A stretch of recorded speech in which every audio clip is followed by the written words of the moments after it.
आइए शुरू करते हैं न्यूज पथ का सफर और सबसे पहले आपको दिखाते हैं ऐसी तस्वीरें जिनका जिक्र सरे रहा है। ये तस्वीरें सुर्खियों में भी है और सोशल मीडिया पर भी है। इनसे आपका बाखबर होना बेहद जरूरी है क्योंकि चौराहे पर इन्हीं की चर्चा है और चर्चा नाइजीरिया में प्रधानमंत्री मोदी के इंतजार की भी है। प्रधानमंत्री नरेंद्र मोदी के अफ्रीकी दौरे से पहले नाइजीरिया में भारतीय दूतावास ने एक वीडियो सोशल मीडिया पर शेयर किया है जो वायरल हो गया। इसमें नाइजीरिया के नागरिक पीएम मोदी का हिंदी भाषण में स्वागत करते हुए नजर आए।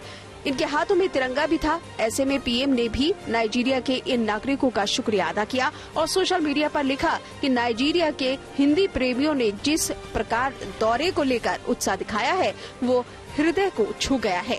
साथ ही पीएम ने ये भी लिखा कि वो अपनी इस यात्रा को लेकर काफी उत्सुक है। आदरणीय प्रधानमंत्री श्री मोदी जी भारत में तो एक लोकप्रिय हैं। आप विश्व के सर्वश्रेष्ठ नेताओं में से एक है। ये हमारे लिए अत्यंत गर्व और खुशी का शान है। आपका यहाँ होना हमारे लिए गर्व और सम्मान की बात है। पश्चिम बंगाल की मुख्यमंत्री ममता बनर्जी का एक बार फिर से अलग अंदाज देखने को मिला। दरअसल वो दार्जिलिंग में बच्चों के बीच पहुंची। इस दौरान उन्होंने बाल दिवस मनाया। सीएम ने यहां बच्चों के साथ कुछ वक्त बिताया। बाल दिवस देश के पहले प्रधानमंत्री जवाहरलाल नेहरू की जयंती पर मनाया जाता है।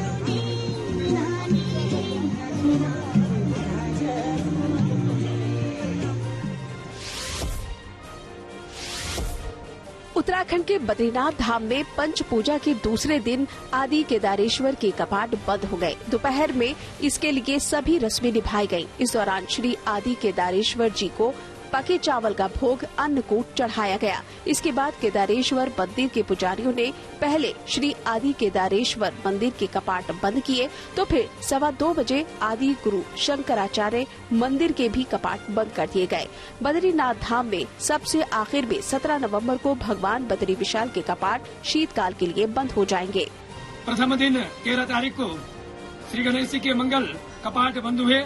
आज द्वितीय दिवस में आज 14 तारीख में भगवान आदि केदारेश्वर को अन्नकूट का भोग लगाकर अभिषेक कर उनके कपाट आज श्री कपाट मंगल कपाट बंद कर दिए गए और समस्त जगत मंगल की हम भगवान आदि केदारेश्वर जी से भगवान बद्री विशाल जी से प्रार्थना करते हैं।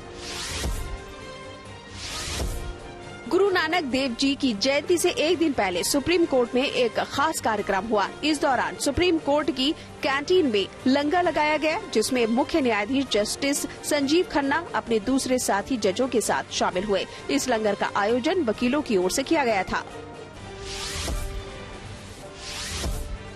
महाराष्ट्र के अकोला में एक तुलसी विवाह कार्यक्रम के दौरान खास संदेश दिया गया। दरअसल इस आयोजन के दौरान लोगों से 20 तारीख यानी अगले बुधवार को मतदान की अपील की गई है।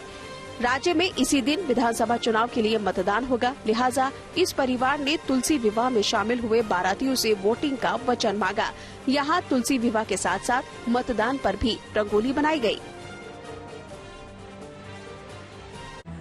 जिंदगी का सफर सुहाना हो इसके लिए सावधान रहना जरूरी है। रोजमर्रा की आपाधापी में कुछ देर बैठकर सोचना समझना भी जरूरी है कि आपके आसपास क्या हो रहा है और जो कुछ हो रहा है उससे हमारी जिंदगी हमारा परिवार कैसे प्रभावित हो सकता है। इसलिए हॉर्न बजाकर बाखबर करने वाली खबर जरूरी होती है। और आज की ये खबर कोचिंग सेंटर्स के गुमराह करने वाले विज्ञापनों से जुड़ी है। प्रतियोगी परीक्षाओं की तैयारी कराने वाले कोचिंग संस्थान सफलता के बड़े बड़े दावे करते हैं और कोचिंग सेंटर्स के बाहर बड़ी बड़ी होर्डिंग्स लगाकर सफलता की गारंटी के दावे किए जाते हैं। ऐसे दावों को पढ़कर छात्र और अभिभावक भ्रमित होते हैं। लेकिन अब इन भ्रामक विज्ञापनों पर रोक लगाने का इंतजाम किया गया है। केंद्र सरकार ने कोचिंग संस्थानों के भ्रामक विज्ञापनों पर रोक लगाने के लिए नई गाइडलाइंस जारी कर दी। ऐसे में जरूरी है कि भ्रामक विज्ञापनों और छात्रों को गुमराह करने वाले कोचिंग सेंटर्स से खुद भी सतर्क हो जाएं और दूसरों को भी सावधान करने के लिए हॉर्न बजाएं।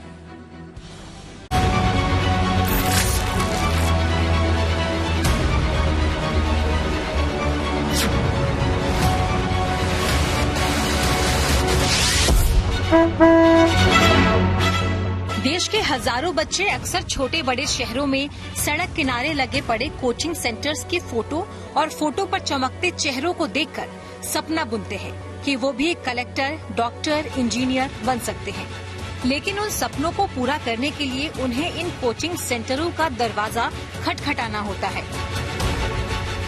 कोचिंग सेंटर वालों ने भी हमें और आपको फंसाने का क्या क्या जुगाड़ नहीं कर रखा। झूठ पर झूठ, फरेब पर फरेब, वो भी बड़े बड़े बैनर और पोस्टर पर विज्ञापन देकर। लेकिन अब केंद्र सरकार के उपभोक्ता मंत्रालय ने ऐसे कोचिंग सेंटर वालों को सीधा करने की ठान ली है। उपभोक्ता मंत्रालय ने दिशा निर्देश जारी कर चेतावनी दी है कि अगर छात्रों और अभिभावकों से फरेब किया गया तो कोचिंग सेंटरों ही नहीं, उनका प्रचार करने वालों को भी इसका नतीजा भुगतना होगा। आपका बच्चा ट्यूशन जाता है और फिर आप देखते हैं कि दिल्ली में ऐसी घटनाएं हो जाती हैं कि पानी भर जाता है कोचिंग सेंटर में, बच्चे डूब जाते हैं।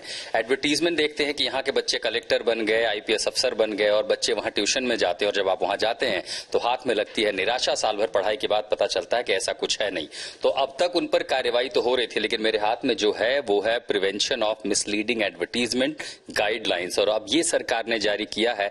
अगर ऐसा कोचिंग सेंटर वाले करते हैं, फिर वो चाहे दिल्ली हो, चाहे छपरा हो, चाहे पटना हो, चाहे मुंबई हो, होगी कार्रवाई। गाइडलाइंस कहती क्या है? माता पिताओं के लिए ये जो आश्वासन है, सबसे आसान भाषा में अगर कहें तो कैसे समझेंगे?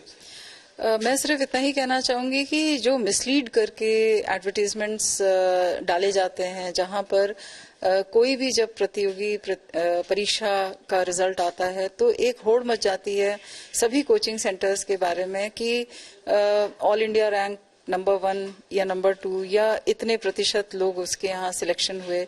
इस तरह के बड़े ही मिसलीडिंग दावे शुरू कर दिए जाते हैं। दरअसल केंद्रीय उपभोक्ता संरक्षण प्राधिकरण यानी सीसीपीए ने कोचिंग वालों के भ्रामक विज्ञापनों से निपटने के लिए कड़े दिशा निर्देश जारी किए हैं। सरकार ने इसे उपभोक्ताओं के अधिकारों की रक्षा और ट्रांसपेरेंसी बनाए रखने की दिशा में एक महत्वपूर्ण पहल किया है। सरकार कहती है कि कोचिंग में मोटा मुनाफा कमाने के लिए दिए जाने वाले भ्रामक विज्ञापनों की रोकथाम के लिए दिशा निर्देश का उद्देश्य छात्रों और जनता को भ्रामक मार्केटिंग स्ट्रेटेजी से बचाना है, जिसका दुरुपयोग कोचिंग सेंटर वाले कर रहे हैं। इन दिशा निर्देशों का मुख्य उद्देश्य छात्रों को किसी भी प्रकार के धोखे से बचाना है जो उन्हें विज्ञापनों के जरिए गुमराह करते हैं। इसकी एक बड़ी वजह है ऐसे कोचिंग सेंटरों द्वारा भ्रामक विज्ञापन दिया जाना, जिसमें अक्सर सच्चाई छिपाई जाती है और सिर्फ भ्रम की तस्वीरें पोस्टर पर दिखाई देती हैं। ऐसे ही कोचिंग सेंटरों में कुछ कर दिखाने का सपना लेकर जाने वाले बच्चे या तो करंट से अपनी जान गंवा देते हैं या नाले का पानी भर जाने से डूबकर उनकी मौत हो जाती है, जैसा हमने दिल्ली में देखा था। लोगों को इस तरह से फंसाया भी जाता है कई बार कि उनके यहाँ अमुक टीचर का लेक्चर होगा, लेकिन वास्तव में जब बच्चे वहां जाते हैं तो देखते हैं कि वो टीचर तो है ही नहीं। इसी प्रकार से जो फैसिलिटीज हैं, लोग बहुत अच्छी अच्छी तस्वीरें दिखाते हैं कि हमारा ये सेंटर यहाँ पर है, फिर दिल्ली जैसा हादसा हो जाता है। जी बिल्कुल। तो उनके पास एनओसी नहीं होता या उनके पास प्रॉपर पेपर्स नहीं होते।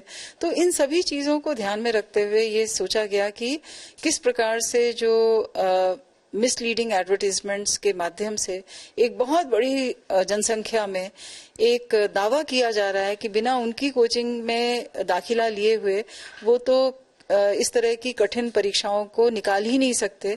इस पर रोक लगाने की आवश्यकता महसूस हुई।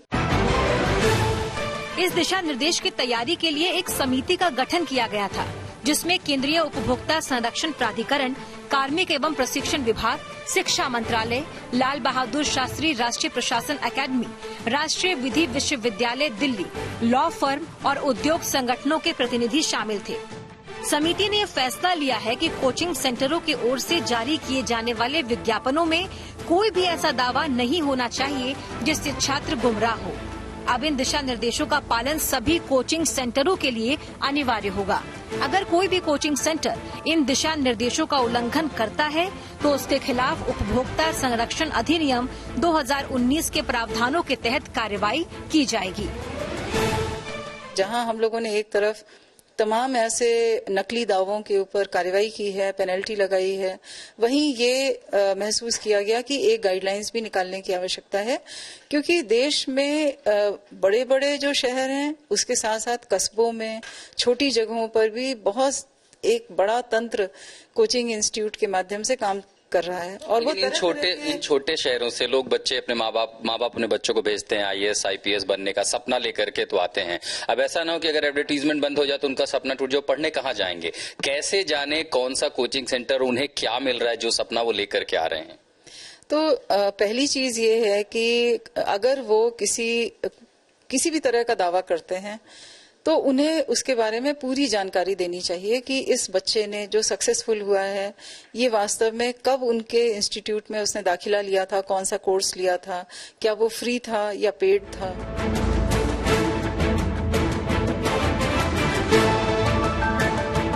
कोचिंग सेंटर्स को साफ साफ कहा गया है कि जब तक छात्रों की लिखित अनुमति नहीं होगी तब तक कोचिंग सेंटर उनके नाम, फोटो या उनको मिले किसी भी तरह के सर्टिफिकेट को विज्ञापन में इस्तेमाल नहीं कर सकते। और ये सहमति भी छात्र से तब ली जाएगी जब एक बार उसका चयन किसी परीक्षा में हो चुका होगा। इसका मकसद छात्रों को एडमिशन के दौरान किसी भी तरह के पड़ने वाले दबाव से बचाने का भी है। कोचिंग सेंटर्स को विज्ञापन में छात्र की तस्वीर के साथ साथ नाम, रैंक और कोर्स जैसी महत्वपूर्ण जानकारी देनी होगी। साथ ही ये भी बताना होगा कि सफल छात्र ने उस कोर्स के लिए कितनी फीस दी थी। ये सारी जानकारी बड़े बड़े अक्षरों में देनी होगी ताकि ये सुनिश्चित हो सके कि छात्रों को बारीक प्रिंट से गुमराह न किया जाए। कोचिंग संस्थानों को सिलेबस, फैकल्टी से संबंधित दावे, फीस स्ट्रक्चर, परीक्षा में चयन की दर और रैंक के बारे में झूठे दावे करने से भी प्रतिबंधित किया गया है। इसके अलावा परीक्षा में चयन की गारंटी या वेतन वृद्धि के दावे करने पर भी रोक लगाई गई है। जब वो इस प्रकार का कोई एडवर्टीजमेंट डालें, जैसे हम लोगों ने ये अपनी इस इन्वेस्टिगेशन में पता किया कि कई जगह पर बच्चों ने तो वास्तव में 1 घंटे का फ्री इंटरव्यू गाइडेंस प्रोग्राम ही लिया था। इसका अर्थ ये है कि जब वो एडवर्टीजमेंट कर रहे थे उस समय उन्होंने ये नहीं सूचित किया था कि वास्तव में बच्चे ने तो यही कोर्स लिया है। कई बार हम लोगों ने ये भी देखा कि कोचिंग इंस्टीट्यूट्स ने फ्री इंटरव्यू गाइडेंस प्रोग्राम का तो जिक्र ही नहीं किया अपने एडवर्टीजमेंट में। मात्र अलग अलग जो उनके कोर्सेज हैं उसके बारे में उन्होंने खुलासा किया, लेकिन जिसके आधार पे उन्होंने दावा किया था उस कोर्स का तो नाम ही नहीं था। छलावा हो जाता है कि आपके DM और SP साहब हमारे यहाँ पढ़ के गए हैं। बिल्कुल सही। कई बार अगर मान लीजिए ये भी अगर अन्य सूत्रों से जानकारी मिलती है कि वास्तव में इस छात्र ने तो यहाँ से कुछ भी कोचिंग नहीं ली थी, मगर उन्हें बुलाया गया और वो जब बच्चों से रूबरू हो रहे थे उसी को उन्होंने पॉडकास्ट में या YouTube के माध्यम से या अन्य सोशल मीडिया पे उसको प्रसारित करने लगा। कोचिंग सेंटर्स के भ्रामक विज्ञापन को लेकर राष्ट्रीय उपभोक्ता हेल्पलाइन पर कई शिकायतें आ रही थी, जिसके बाद इससे निपटने के लिए केंद्रीय उपभोक्ता संरक्षण प्राधिकरण यानी CCPA ने एक मसौदा तैयार किया। CCPA ने अब तक 18 कोचिंग संस्थानों के खिलाफ 54 नोटिस जारी किए हैं और इन पर करीब 54,60,000 रुपए का जुर्माना लगाया गया है। बच्चों में या जो भी प्रोस्पेक्टिव कंज्यूमर है उनको पता नहीं चलता कि भाई इन्होंने वास्तव में इस कोचिंग के साथ क्या इनका कोई अरेंजमेंट था या अब ये सफल छात्र जो है वो एक एंडोर्सर के रूप में कार्य कर रहा है। ऐसे में ये जो एंडोर्सर है उसकी भूमिका भी इसमें कंज्यूमर प्रोटेक्शन एक्ट के अंतर्गत बड़ी क्लियर है और इस गाइडलाइंस में भी इसी को बताया गया है कि जब आप किसी के प्रोडक्ट को एंडोर्स कर रहे हैं बिना उसकी सर्विसेज लिए तो आपके ऊपर भी अब कंज्यूमर प्रोटेक्शन एक्ट की जो दायित्व हैं वो आपके ऊपर भी होंगे। जाहिर है कोचिंग सेंटर के विज्ञापनों में जो दिखाया जाता है वो अधूरा सच होने के साथ ही भ्रामक भी होता है। ऐसे में जरूरी है कि भ्रामक विज्ञापनों और छात्रों को गुमराह करने वाले कोचिंग सेंटर से खुद सतर्क हो जाएं और दूसरों को भी सावधान करने के लिए हॉर्न बजाएं। दिल्ली से आशुतोष मिश्रा के साथ bureau report, good news today. चलिए न्यूज पथ पर आगे है धन बाजार, जहां शेयर बाजार से लेकर कारोबार तक की सभी अहम खबरें होती हैं, जिसका सीधा रिश्ता आपकी आमदनी आपकी जेब से होता है। तो तेज रफ्तार खबरों के बीच ये जरूरी खबरें छूट ना जाए, इसलिए सीधे आपको लिए चलते हैं धन बाजार। शेयर बाजार में गिरावट देखने को मिली है। सेंसेक्स 111 अंक लुढ़ककर 77,580 पर बंद हुआ। वहीं निफ्टी भी 26 अंक फिसल गया और ये अब 23,533 पर आ गया है। इस दौरान सेंसेक्स के 17 और निफ्टी के 50 शेयर में 29 में गिरावट दर्ज की गई है। सोने की कीमतों में गिरावट आई है। दिल्ली सराफा बाजार में सोना 700 रुपए सस्ता हुआ। इसके साथ ही अब दिल्ली में 10 ग्राम सोने की कीमत घटकर 77,050 रुपए पर आ गई है। तो वहीं चांदी की कीमतों में भी 2,310 रुपए की गिरावट दर्ज की गई है। इसके साथ ही अब दिल्ली में 1 किलो चांदी की कीमत बढ़कर 90,190 रुपए पर पहुंच गई है। डॉलर के मुकाबले रुपए में हल्की गिरावट दर्ज की गई है। रुपया 4 पैसे गिर गया है। इस तरह 1 डॉलर के मुकाबले रुपए की कीमत 84 रुपए 43 पैसे हो गई है। थोक महंगाई की दर में इजाफा दर्ज किया गया है। ये अक्टूबर में बढ़कर 2.34% पर पहुंच गई। इससे पहले सितंबर में थोक महंगाई दर 1.84% थी, जबकि अगस्त में ये 1.31% थी। सब्जियों और खाने पीने की चीजों के दाम बढ़ने से थोक महंगाई के बढ़ने का अनुमान जताया जा रहा है। भारत का व्यापार घाटा अक्टूबर में कम होकर 27.14 अरब अमेरिकी डॉलर पर आ गया और अक्टूबर में निर्यात 17.25% से बढ़कर 39.2% पर पहुंच गया है, जबकि अक्टूबर में आयात 3.9% बढ़कर 66.34 अरब डॉलर पर पहुंच गया। और खबरों के एक्सप्रेस वे से आगे रुक करते हैं सियासी ढाबे का, जहां आज की सबसे दिलचस्प खबर मौजूद है। महाराष्ट्र में चुनाव प्रचार पूरे जोर शोर से चल रहा है। सभी सियासी दलों ने अपनी जीत पक्की करने के लिए पूरी ताकत झोंक दी, लेकिन हैरानी की बात यह है कि महाराष्ट्र चुनाव में आम मुद्दों पर बात नहीं हो रही, बल्कि जाति धर्म की खूब बातें हो रही हैं। बीजेपी लगातार एक है तो सेफ है और बटोगे तो कटोगे का नारा लगा रही है, तो वहीं दूसरी तरफ कांग्रेस संविधान और जाति जनगणना के मुद्दे पर बीजेपी को घेर रही है और बीजेपी को संविधान विरोधी बता रही है। वहीं बैक चेकिंग पर भी जमकर सियासत हो रही है।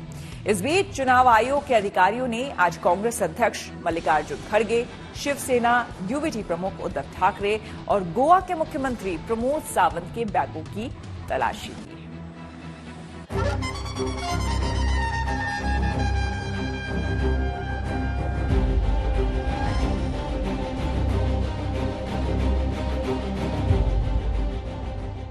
महाराष्ट्र चुनाव में इस बार नारों की बहार है, असल मुद्दे बेजार है।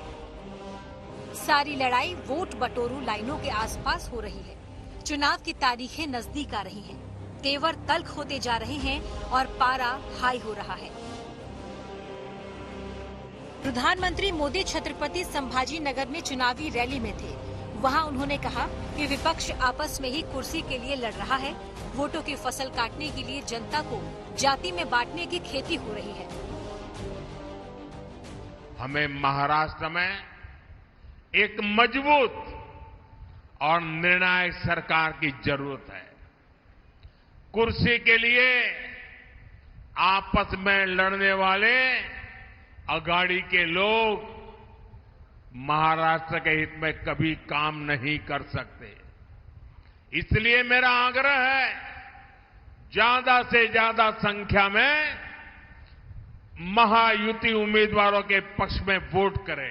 कांग्रेस सोच रही है कि ओबीसी जातियों में बटेगा तो उसकी ताकत कम हो जाएगी और जब समाज की ताकत कम हो जाएगी तो कांग्रेस को बैठे बैठे ही फायदा मिल जाएगा।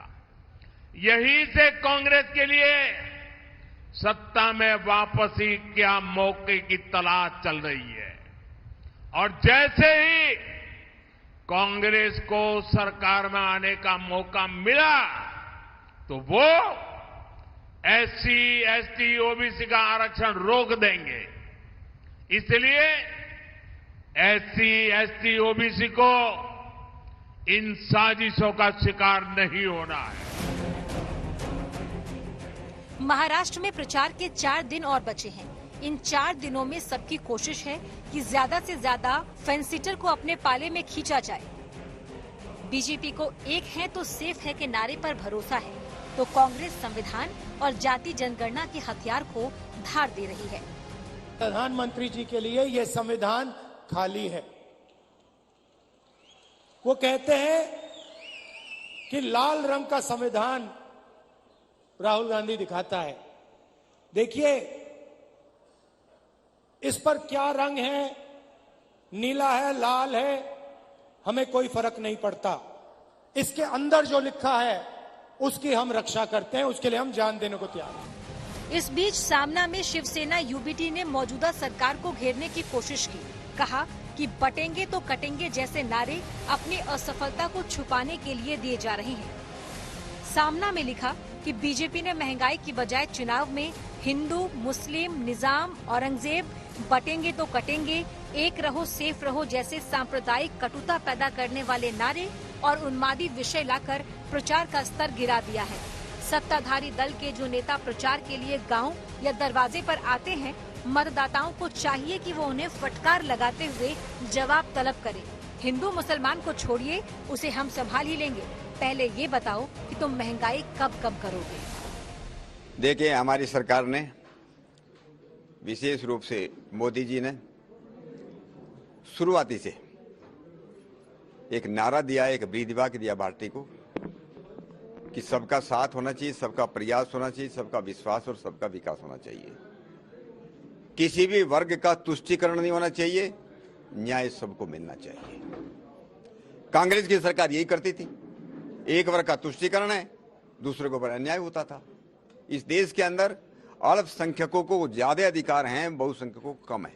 अब आप ही सोचिए कि मोदी साहब बार बार आ रहे हैं, शाह साहब बार बार आ रहे हैं, पूरी उनकी टीम जितनी भी है, सेंट्रल गवर्नमेंट कैबिनेट और आजू बाजू के चीफ मिनिस्टर्स यहाँ आ रहे बोले तो इसका मतलब क्या है कि वो लोग घबरा गए हैं और वो लोग ये चाहते हैं कि किसी न किसी हालत में कि महाविकास आघाड़ी सत्ता में नहीं आना, क्योंकि उन्होंने तो जो आज गवर्नमेंट बनाया है ये तो तोड़फोड़ के बनाया है और जो तोड़फोड़ के बनाने वाले बहुत दिन नहीं टिकती और खास करके ये आइडियोलॉजी पे बनी हुई सरकार नहीं। इसके अलावा महाराष्ट्र की चुनावी राजनीति में नेताओं के सामान की जांच सबसे बड़ा मुद्दा बना हुआ है। आज भी अहमदनगर में शिवसेना यूबीटी प्रमुख उद्धव ठाकरे के सामान की जांच की गई। इसी कड़ी में अब चुनाव आयोग ने गोवा के मुख्यमंत्री प्रमोद सावंत के बैग की भी तलाशी ली। सीएम सावंत महाराष्ट्र चुनाव में बीजेपी के स्टार कैंपेनर है। चुनाव प्रचार के लिए जाते समय सतारा जिले के कराड़ एयरपोर्ट पर अधिकारियों ने उनके सामान की तलाशी ली। अकेले प्रमोद सावंत ही नहीं बल्कि महाराष्ट्र कांग्रेस के अध्यक्ष नाना पटोले के हेलीकॉप्टर की भी जांच की गई। अब प्रमोद सावंत कह रहे हैं कि ये रूटीन जांच का हिस्सा है, जबकि नाना पटोले कह रहे हैं कि अमित शाह और प्रधानमंत्री मोदी के भी बैग की जांच होनी चाहिए। मुझे लगता है कि this is a routine process. मैं बड़ा नेता भी हुआ तो भी उनकी इलेक्शंस कमीशन है, उनको चेक करना है। मैंने तो मेरी बैग निकाल के दे दिया है, चेक करो बोल के, तो उनको जैसी उनकी मर्जी, मेरा बैग चेक करना है या किसी का बैग चेक करना है तो उन्होंने चेक करना चाहिए। I always cooperate with them. क्या निकला आपके बैग से? चेक मेरे कपड़े निकले और क्या निकलेगा, बस उतना ही था। मेरे पास बैग ही नहीं थी। करने दो, उनका काम है, पर अमित शाह जी और मोदी जी का भी करे बैग चेक। महाराष्ट्र की लड़ाई दिलचस्प हो चली है। लोकसभा में खराब प्रदर्शन के बाद महायुति के सामने वापसी की बड़ी चुनौती है, तो दूसरी ओर महाविकास अघाड़ी के सामने बटेंगे तो कटेंगे और एक रहेंगे तो सेफ रहेंगे के नारों से निपटने की चुनौती है। इस जुबानी युद्ध में मतदाताओं का क्या मूड है, इसे भाप पाना अब भी मुश्किल है। Bureau report, good news today. और प्रयागराज में छात्रों को मिली बड़ी कामयाबियां। ये सीधे आपको लिए चलते हैं न्यूज एक्सप्रेसवे पर, जहां देश भर की कुछ और जरूरी खबरें कर रही हैं आपका इंतजार। प्रयागराज में प्रदर्शनकारी छात्रों के आंदोलन के बीच यूपी पीएससी ने बड़ा फैसला किया। दरअसल उसने छात्रों की मांग मान ली है। अब पीसीएस की परीक्षा एक ही शिफ्ट में होगी। इसके अलावा पीसीएस और RO-ARO की परीक्षा स्थगित कर दी गई है। लिहाजा छात्रों ने मिठाई बांटकर इसका जश्न मनाया। इससे पहले यूपी लोक सेवा आयोग ने इन परीक्षाओं को 2 दिनों और 2 शिफ्टों में आयोजित कराने का फैसला लिया था, लेकिन कई छात्र प्रारंभिक परीक्षाओं को पहले की तरह एक ही दिन और एक ही शिफ्ट में करवाए जाने की मांग कर रहे थे। केंद्र सरकार ने मणिपुर के ताजा हालात को देखते हुए बड़ा फैसला लिया है। दरअसल वहां 6 पुलिस थाना क्षेत्रों में AFSPA यानी armed forces special power act फिर से लागू कर दिया गया है। इसमें इम्फाल पश्चिम, इम्फाल पूर्व, जिरीबाम, कांगपोक पाई और बिष्णुपुर शामिल है। इतना ही नहीं, केंद्र ने मणिपुर में सेंट्रल आर्म्ड पुलिस फोर्स की 20 और कंपनियों को भी भेज दिया है। पंजाब और हरियाणा सरकार विधानसभा भवन के मुद्दे पर आमने सामने आ गई है। दरअसल चंडीगढ़ प्रशासन ने विधानसभा भवन बनाने के लिए हरियाणा सरकार को 10 एकड़ जमीन देने का फैसला लिया है, लेकिन पंजाब ने इसका विरोध किया, क्योंकि पंजाब और हरियाणा दोनों राज्यों की राजधानी चंडीगढ़ है और दोनों ही इस पर अपना हक जता रहे हैं। लिहाजा अब पंजाब के राजनीतिक दलों का कहना है कि चंडीगढ़ प्रशासन के इस फैसले से हरियाणा के पक्ष को मजबूती मिलेगी।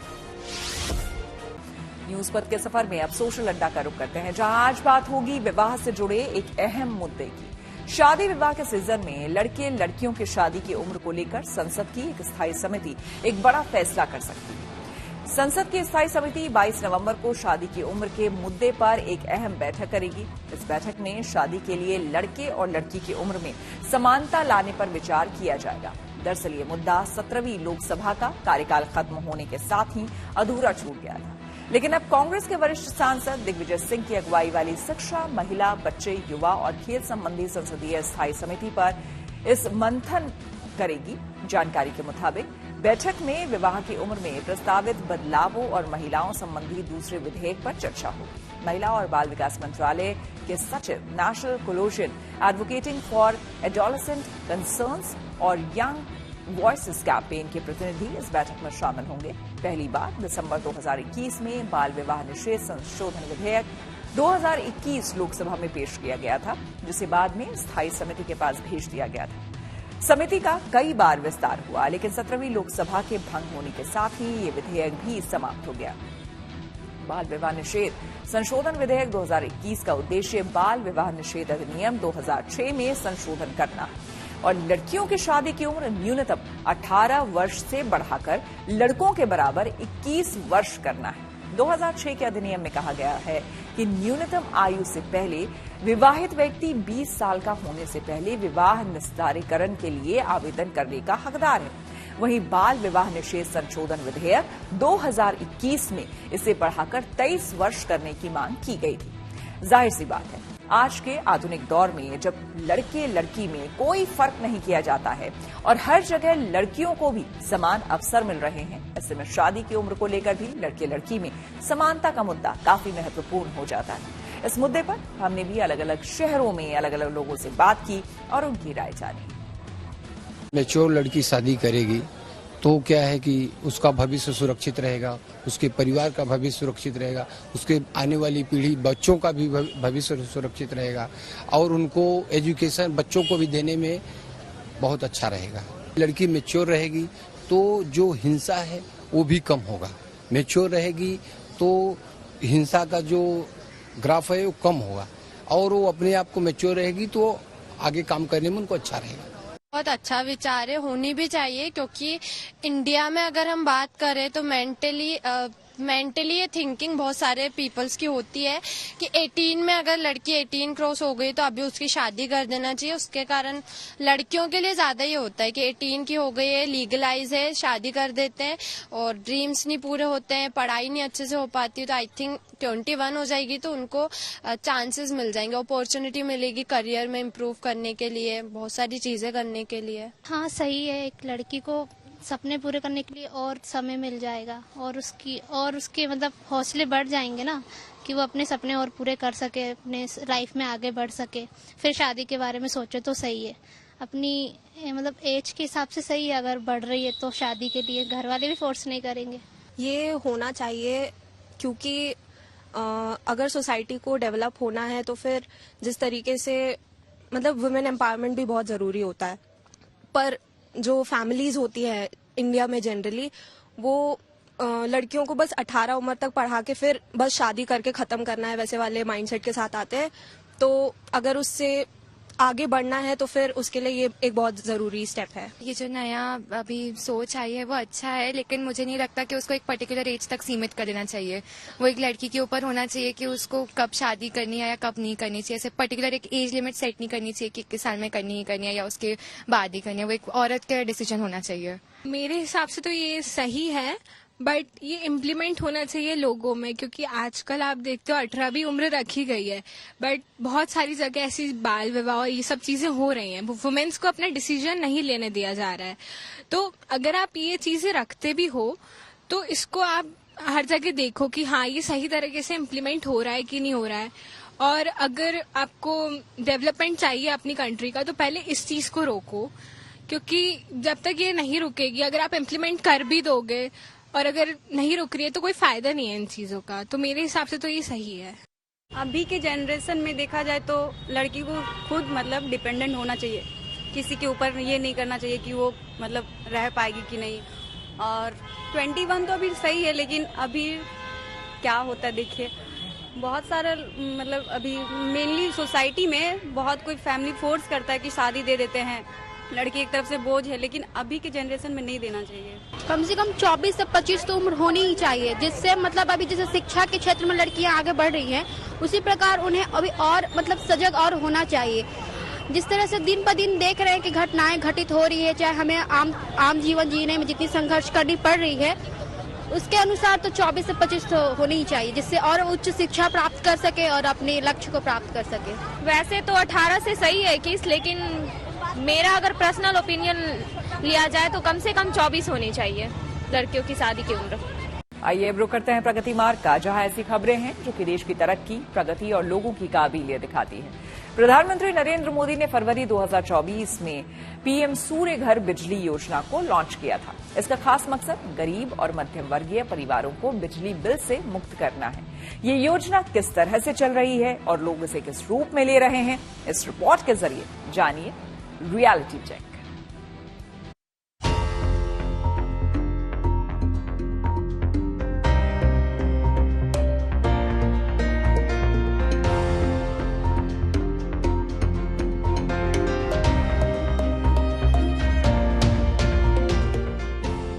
पीएम सूर्य घर योजना प्रधानमंत्री नरेंद्र मोदी की महत्वाकांक्षी प्रोजेक्ट में से एक, ताकि लोगों को महंगे बिजली बिल से निजात मिल सके। इस योजना के तहत लोगों के घरों में सोलर पैनल लगाया जाता है। इस योजना में सब्सिडी का प्रावधान भी है और इसके जरिए आमदनी भी होती है। यही वजह है कि पीएम सूर्य घर योजना को लेकर लोगों में खासा उत्साह देखा जा रहा है। उत्तर प्रदेश में पीएम सूर्य घर योजना के तहत लाखों लाभार्थियों को इससे फायदा मिल रहा है। राज्य में पीएम सूर्य घर योजना के तहत प्रदेश में 30 साल में कुल 25 लाख सोलर रूफटॉप लगाने का लक्ष्य है, जिसमें से अब तक पूरे प्रदेश में 43,000 लगाए भी जा चुके हैं। लखनऊ के जानकीपुरम में बैंक कर्मी प्रकाश मिश्रा ने करीब 6 महीने पहले 4 किलोवाट का ऑन ग्रिड सोलर रूफटॉप लगवाया था, जिसका एक दिन का प्रोडक्शन 18 से 24 यूनिट है, जबकि उनकी खपत 7 से 8 यूनिट है। इस सोलर रूफटॉप को लगवाने में 2,38,000 रूपए लगे थे, जिसमें 1,08,000 रूपए की सब्सिडी वापस आ गई है। बिजली के बिल में अंतर आ गया है। पहले जैसे 6,000-7,000 तक बिजली का बिल जाता था पीक गर्मियों में। अभी गर्मियों में बिजली का बिल 2,500-3,000 तक, कभी कभी 2,000 भी आया है।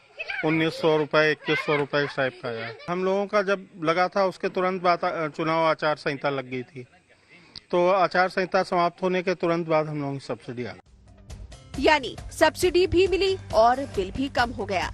इसी तरह लखनऊ में और भी लोग हैं जो सोलर पैनल लगवाने के बाद काफी राहत महसूस कर रहे हैं। काफी लगभग 3 से 3,500 रुपए पर मंथ कम हुआ। प्रोडक्ट लगभग इस समय 12-13 यूनिट कर रहे हैं। यूज हम लोगों का 7-8 यूनिट हो रहा है पर डे।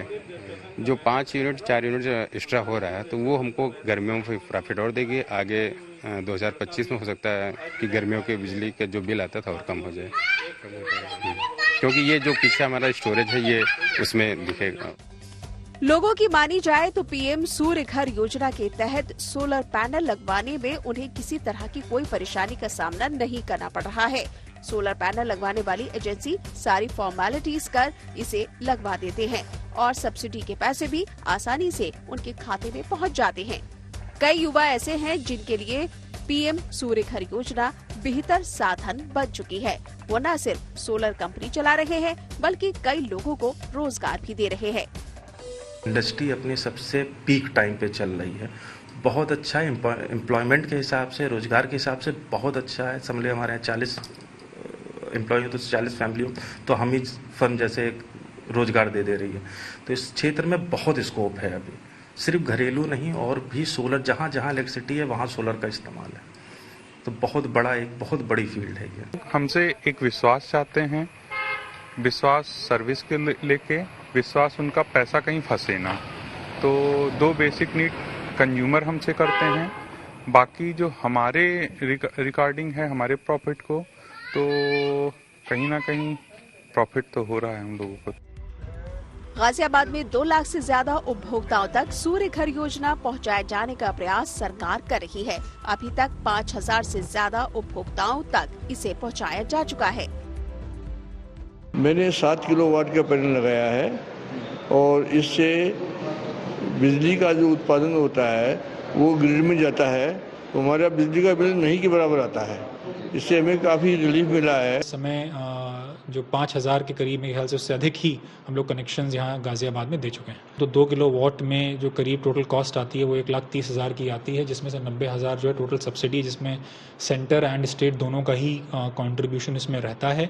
और इसमें जो देखा गया है, गाजियाबाद में भी ये चीज़ देखा गया है कि जो सब्सिडीज़ हैं विद इन 1 वीक भी आई हैं और मैक्सिमम टू मैक्सिमम जो है वो 20 दिन तक सब्सिडीज़ आ गई हैं। सोलर पैनल लगवाने की आसान प्रक्रिया से भी लोग बेहद खुश नजर आते हैं। यही वजह है कि जो लोग पीएम सूर्य घर योजना का फायदा उठा रहे हैं वो दूसरों को भी इस योजना से जुड़ने का संदेश दे रहे हैं। लखनऊ से आशीष श्रीवास्तव, गाजियाबाद से मयंक गौड़, देवेंद्र कुमार शर्मा, जयपुर से विशाल शर्मा, गांधीनगर से ब्रजेश दोषी और रायपुर से सुमी राजप्पन के साथ bureau report, good news today.